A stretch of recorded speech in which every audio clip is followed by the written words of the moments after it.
Rod Serling. You're listening to The Zero Hour. Rest your eyes.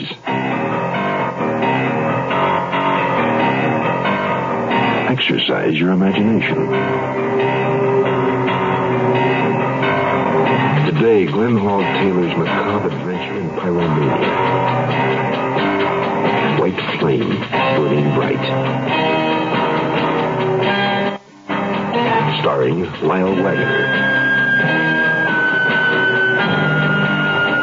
In a Mutual Broadcasting System presentation of The Zero Hour. Brought to you by the Ford Motor Company, Beechnut Chewing Tobacco, Shenley Industries, Matuse Wine, and Kodak. This is The Zero Hour on Mutual Radio.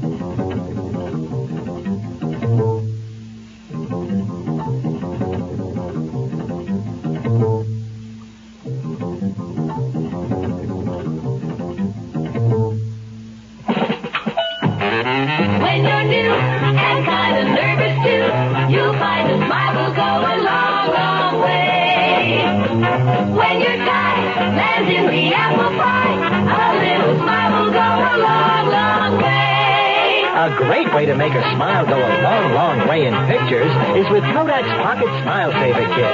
It comes complete with the littlest, newest pocket Instamatic camera, a roll of color film, magic cubes, extender, carrying case, and everything you need for smile saving for less than $30. The Kodak Pocket Smile Saver Kit. You'll find it at your photo dealers for a limited time only. So a smiling face can go to steady place.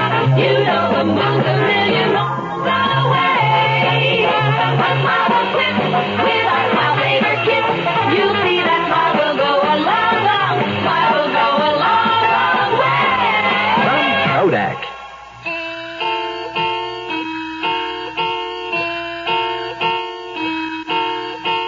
Arson. A terrifying word, even to those whose everyday job it is to seek out and combat its perpetrators.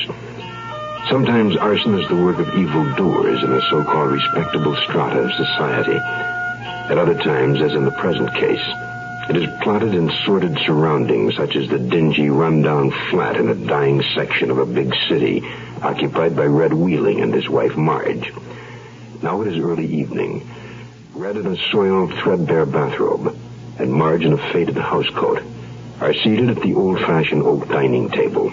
Shuffle the deck, Marge. Red, I want to finish the funny. Oh, come on, shuffle. Okay.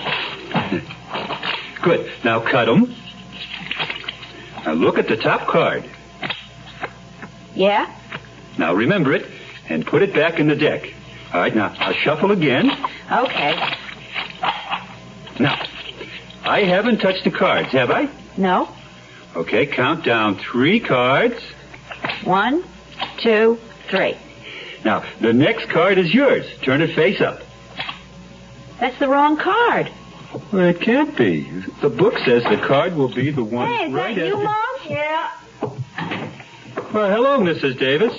Well, what's with the bathrobe, Red? Oh, I was just resting. Resting? From what? Oh, now, Mom, will you go get dressed? What for? I found a job for you. Oh, now, wait a minute. I got 2 or 3 things lined up for myself. Yeah, and you've been handing me that line for the past 6 months. 6 months in which you've been putting the bite on me for food and rent. Now I've had it. Now go get dressed. Well, wait a minute, Mrs. Davis. What is this job? You know that warehouse at 5th and Bedford? Yeah? Well, I just made a deal for you with a guy who's tied in with it. Oh, I don't want to work in no warehouse. You don't have to work there. All you gotta do is burn it down.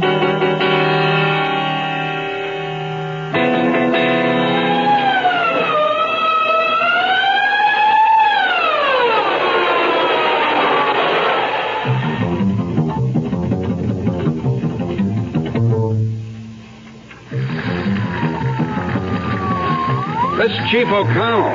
I'm calling from the warehouse fire at 15th and Bedford. It's a good chance this might be arson. Send over a couple of your best men, huh? Yeah, right. Out.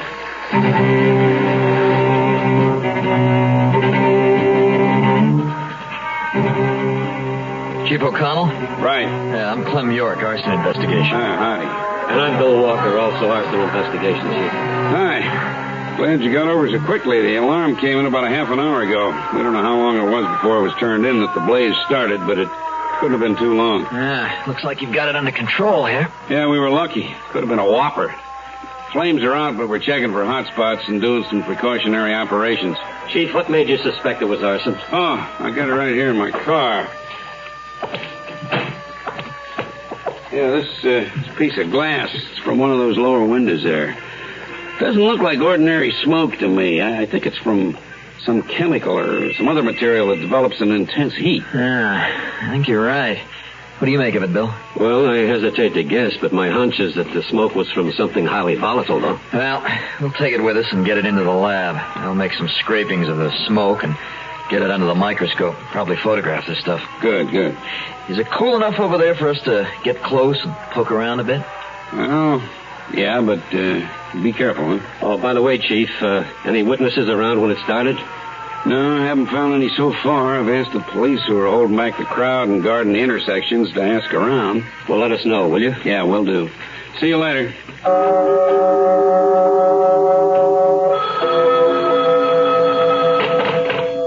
Hello? Marge, Red home yet? Oh, hi, Mom. No, he isn't. Well, he should have been home an hour ago. Yeah, well, maybe he forgot to take the matches with him. That wouldn't surprise me. Look, when he comes in... Oh, wait a sec. That you, Red? Yeah, honey. He just came in. I'll put him on. Hey, here. Well, who is it? It's Mom. She wants to talk to you. What about? I don't know. Talk to her and find out. Hi, Mrs. Davis. What kept you? Well, I went to the magic store. Where? The magic store. The fella just got in some new tricks. Oh, jeez. Will you never grow up? Do you know how long I've been waiting to hear how the job went? I'm sorry, Mrs. Davis. The job went okay. Did the place burn down?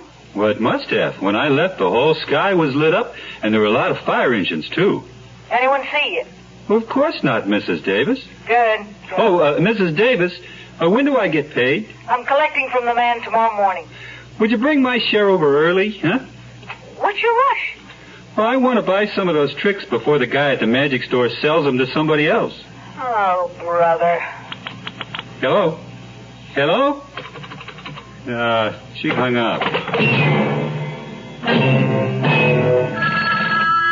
Hello, Mr. Know-It-All here, the man who knows everything about everything. How long did it take Michelangelo to paint the ceiling of the Sistine Chapel? 4.5 years. Too bad he didn't have a roller. Hello, Mr. Know-It-All. What's the fastest service in tennis history? Forest Hills, 1962. You got pizza in 5 minutes, a hot dog in 3. Hello, Mr. Know-It-All. Can you name the 50 states in alphabetical order? Sure can. Hello, Mr. Know-It-All. What car from a major U.S. manufacturer offers you the smallest displacement 4-cylinder engine for gas economy and outsells any import? Oh, well, it's the... Ford Pinto. I didn't know that. Well, did you know that all Pintos come with an economical 4-speed manual shift standard while you have to pay extra for it on a Vega? No, I didn't know that either. Well, now that you know, stop in at your local Ford dealer. Over the last 5 years, Ford dealers have sold more small cars with wheelbases of less than 112 inches than any other single group of dealers in America. Come see your local Ford dealer. He's small car headquarters. Hello. Mr. Know-It-All just left for his Ford dealer.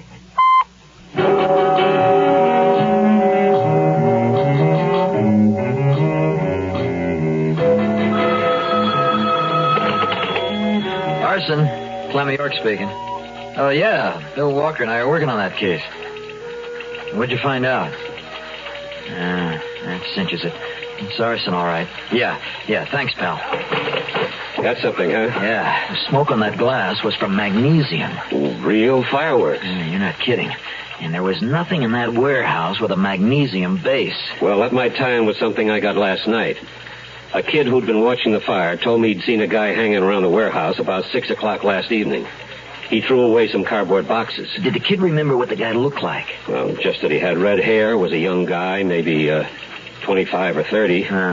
He said another kid picked up the boxes. Kid I talked to said he'd get in touch with his pal and get the boxes for me, if his pal still has them. I told him I'd check with him this afternoon. Yeah, well, go ahead. Meanwhile, I'll call identification down to PD and get some mugshots on all the known red-headed arsonists. We could show them to the kids. Maybe we'll turn up something.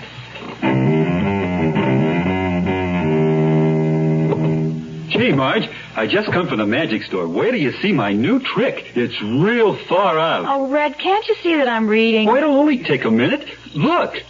Well, what's it supposed to be? Well, it's just 2 rings, one inside the other. Here, see if you can take them apart. That's the trick. But for crying out loud, Red, I can't make it work. Oh, it's easy. Here, give me. Now, wait a minute, Marge. I can do it. Let's see.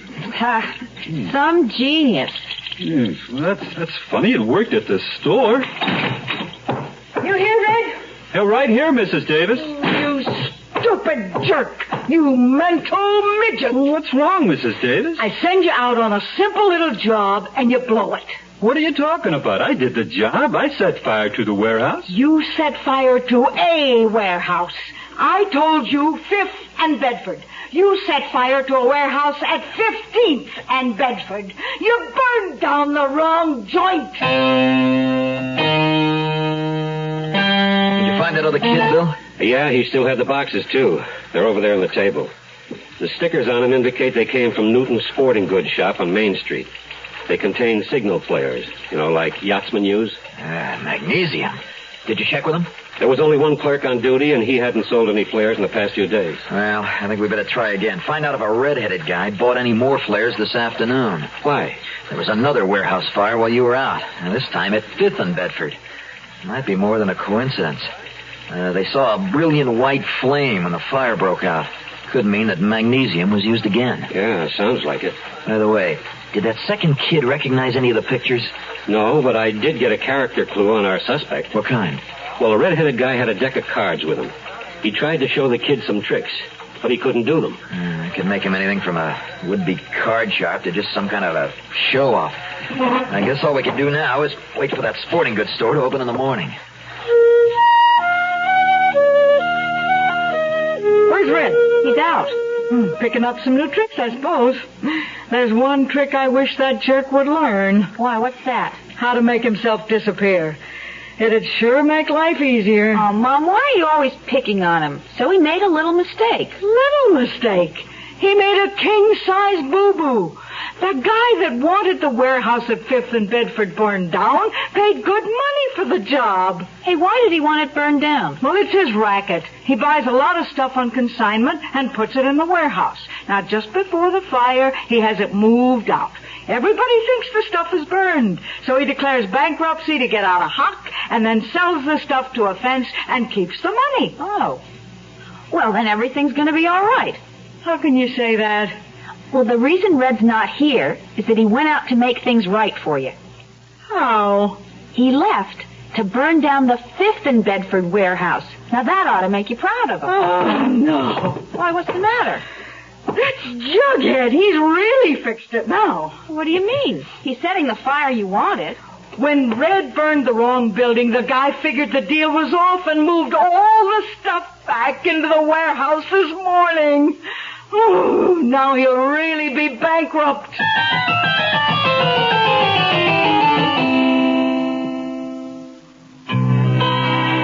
Matisse Rosé is any kind of wine you want it to be. It's a picnic wine, a candlelight wine. Just try some and see how Matisse Rosé feels at home on a yacht, a backpack motorhome, whatever you got. Matisse Rosé, you'll like it a lot. Try some and you'll see. Matisse is a rosé wine imported from the old world to go with everything good. It has a light, easy-to-like taste, so it makes good food even better. Good people, friendlier. And good times, well, just try some and see. Try some and you'll see. Imported by Dreyfus Ashby & Company, New York, New York. To be any kind of wine you want it to be. Hey, hey, hey, Matisse Rosé.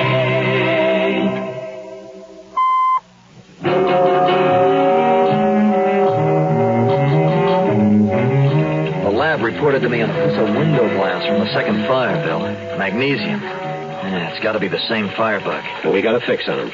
His name's Charles Wheeling, alias Red Wheeling. And how'd you come up with that?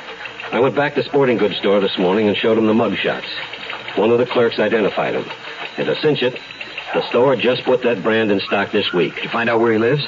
Well, the closest I could come was to locate where he lived 6 months ago. No forwarding address, naturally. Should we have the police put out an APB on him? And there might be a way to find him sooner. Oh, how? I checked on the owner of the second warehouse that was burned. Turns out it's owned by a dummy corporation. So they had a convenient fire. Yeah, could be. Now, if they did, and if Wheeling was hired to do the job, getting that owner's name could clear up this case. The incorporation papers are being looked up right now. Mr. York? Yeah, right over here. I'm from Identification Bureau. These were sent over to us by Fire Chief O'Connell. What are those things? One of those puzzles that has 2 rings you're supposed to separate. You can figure it out. They were found in the warehouse that burnt yesterday. How come the fire didn't blacken that chrome? They were found under a packing case. I guess the flames never got to them. It's all in that report, sir. Okay, we'll study it. And, thanks. Oh, you're welcome. Hey, good luck with it. Yeah, let's take a look at it. Now, for one thing, they pulled some prints off the rings. Yeah, they're Wheeling's all right. Which definitely places him in the building prior to the fire. But we still have to find him. I got an idea. Let's have copies of this picture made. We'll send them to the police in the 19th and 20th precincts. Well, why only those 2, Bill? Well, Wheeling's last known address was in the 19th, right? Right. And the shop where he bought the flares was in the 20th. Yeah. The way I figure it, he must be somewhere in the area of the 19th and 20th. Now, he wouldn't go all the way back to his old neighborhood to buy signal flares. Hey, I just thought of something. Oh, what? Didn't you say one of those kids you talked to said the red-headed guy was trying to do some playing card tricks? That's right. All right, now, before we give the police the pictures, let's look in the yellow pages, find out what trick stores or magic shops are in that 19th and 20th precincts. Maybe we could pull something out of the hat ourselves.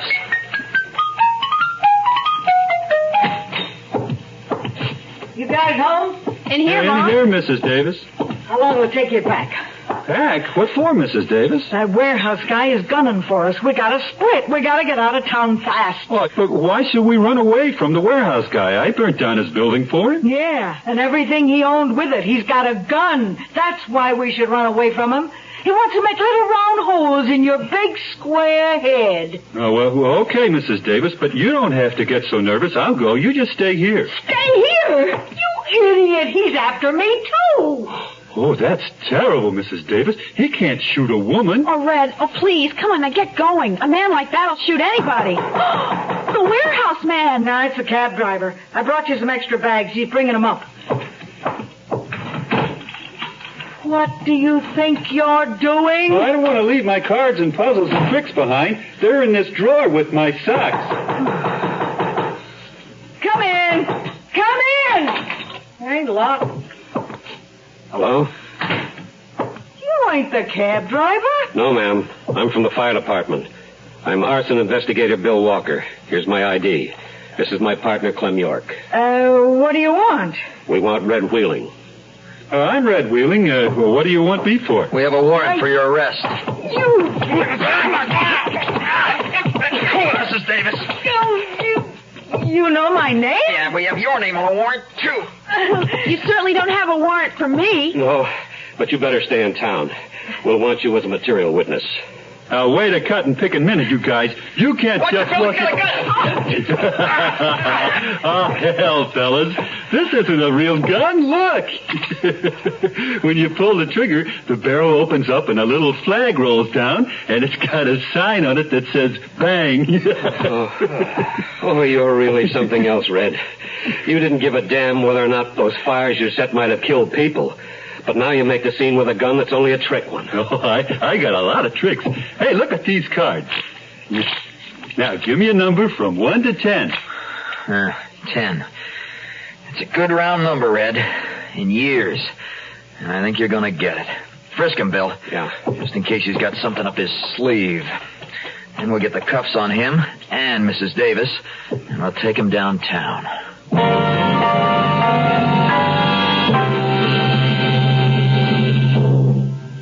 Now I work digging ditch, and I'll never get rich, but I've learned me a lesson or two. You judge a good man by the dirt on his hands and beech nuts, the tobacco you chew. Since I was a kid, each thing that I did helped teach me what I'm telling you.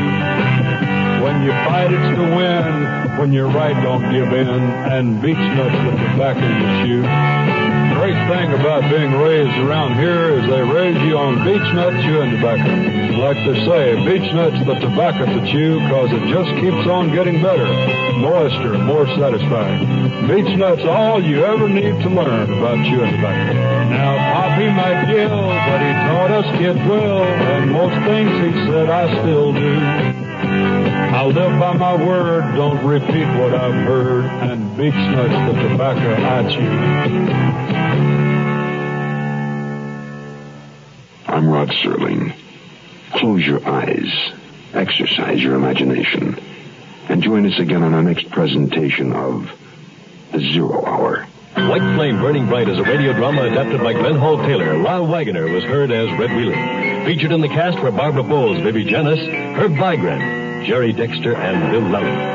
0 Hour, created by J.M. Kholos, directed by Don Hills, is produced in Hollywood for the Mutual Broadcasting System by Radio Productions Incorporated. Music is composed and conducted by Stanley D. Hoffman. Rochelle Sherman, associate producer. This has been a presentation of the Mutual Broadcasting System.